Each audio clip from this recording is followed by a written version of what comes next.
Салам достор, мага кайрылгандардын көбүнүн 90%-ынын көйгөйү үй бүлөлүк проблема.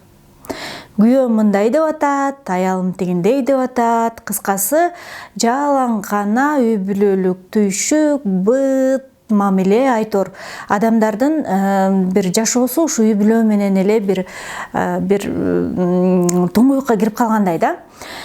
Мунун себеби эмнеде? Бүгүнкү күндө мен силерге бир маалымат бергим келип атат. Транзактный анализ деген түшүнүк бар психологияда. Мунун негиздечүүсү Эрик Берн. Ал болсо бул нерсени айтып чыкканда, адамдын ичинде негизи ичинде 3 роль бар. Бирөөсү ата-эне, экинчиси бала, үчүнчүсү чоң, мындай взрослый, родитель, ребенок. Анан биздин жашообузда биз ар кандай кырдаалда ар кайсы ролдо жашайбыз да. Мисалы, кээ бир жерден биз родитель болуп, ата-эне болуп, ал жерде урушуп, сындап, кыйын болуп калабыз. А кайсы жерде биз ребеноктун, баланын ролун алабыз да, байкуш болуп, эркелеп, күнөөнү башкага түрдө коюп, жоопкерчиликти албай, көбүнчө ушу эки ролдо жашайбыз. Бирок взрослый деген ролдо чоңоюп калгандын деп айтабыз. Ал ролдо көбүнчө кимдер жашайт? Бул жана осознанно жашоо жүргүзгөндөр, өзү менен иштешкендер, жоопкерчиликти өзүнө алгандар, жашоосунда бирдеке болсо сөөмөйдү башкага көзөбөй, өзүнөн себеп издегендер, мына ушул взрослыйдын ролунда жашап жаткан адамдар. Эми үй бүлөгө кайталы. Үй бүлөгө кайтканда эмне үчүн көп учурда проблема келип чыгат? Анткени үй бүлөдө кээде ошо ролдор роль ойноп кетет да. Мисалы, кээде аял менен эркек, жубайлар экөө тең баланын ролуна кирип алат да, эмне болот? Эрегишет, тытышат. Мындайча айтканда, экөө тең биз айтып калабыз го, айланайын, ушунчага чыгып жаш баладай кой иш аракетиңер. Бул эмне деген шумдук? Дейбиз, А кээде болсо күйөөсү родительдин ролун алып алат дагы, ал кечке эмне критикалайт, сындайт, көзөмөлдөйт аялын. Аял болсо эптеп ата-энесинен качып күйөөгө тийген чыгар да.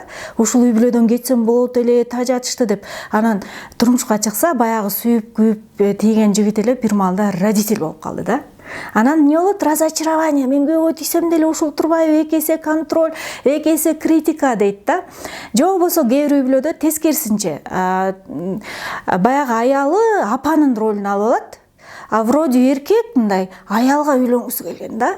Мындай суктана турган, бир партнер катары кеңеше турган, кыскасы мындай аял каалаган. А бирок аял родительдин ролуна кирип алат да, анын экинчи апасы болот. Үйгө барсам баягы апаман кутулуп, өзүм үй бүлө түзсөм дагы бир апа пайда болду дейт дагы. Эмне кылат? Үйгө келгиси келбейт, анткени баягы критикалаган, көзөмөлдөгөн, курсагың тойду, тамак иштиңби деген. Бул нерсе биз ойлойбуз, күйөөбүзгө кам көрүп атабыз депчи, бирок бул көбүнчө мындай кыжырын келтирет да, анткени алар көп учурда апаны эмес аялды каалашат. Албетте бул кам көрүүнүн бир кам көрүү болуп саналат, бирок кээде аша чаап кеткен күндөр да болуп калат да. Ошондуктан биздин проблема, биз аялдар дагы, күйөөлөр дагы взрослыйдын ролунда жашаганды билбейбиз. Анткени буга бизди эч ким үйрөткөн эмес. Биз чоңойгон үй бүлөдө бала болгон, ата-эне болгон, анан ата-энебиз ар кандай ролдо жашаган, ал дагы бизге теңелип бала болуп кеткен күндөр болгон дегендей. Ошондуктан ал эми чоңдун ролунда жашаш үчүн элементардуу эле кадимкидей эле билим алыш керек. Мисалы, ошол эле конфликтти чоңдордой чечкенди үйрөнүш керек. Ошол эле эркекке аялга чоңдордой мамиле кылганды үйрөнүш керек. Балдар менен мамилени чоңдордой мамиле кылганды үйрөнүш керек дегендей. Кыскасы, мунун деле илгери бир апалар айтып калчу эле го, мунун деле бир эмнеси жок деп калчу эле, сөздү таппай калдым. Укмуштуу эле чоң сөз таппай калдым. Ладно, бул маанилүү эмес, бирок кичинекей эле, мисалы, ошол конфликт чечкен жөнүндө билим алсаңар болот, бири-бириңерди терең тааныгыла. Кыскасы, мен силерди чакырат элем да.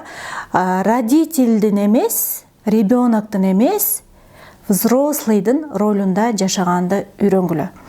Эми сейлеже аны айтып койдуңуз, каяктан үйрөнөбүз дейсиңер, эч жака алыс издеп барбай эле койгула. Биздин АХКЖ компаниясында өзүнүн өнүктүрүү боюнча тренингтерибиз бар, курстарыбыз бар. Ошолордун бирөөсү бекем үй бүлө деп аталат. Аны мен өзүм өтүп берем. Ошол жерде кантип взрослыйдын ролунда жашаса болот, бардык техникаларын, практикалык кеңештерин берем. Демек, бул эгер сизге керек болсо, чамдаңыз. Көрүшкөнчө.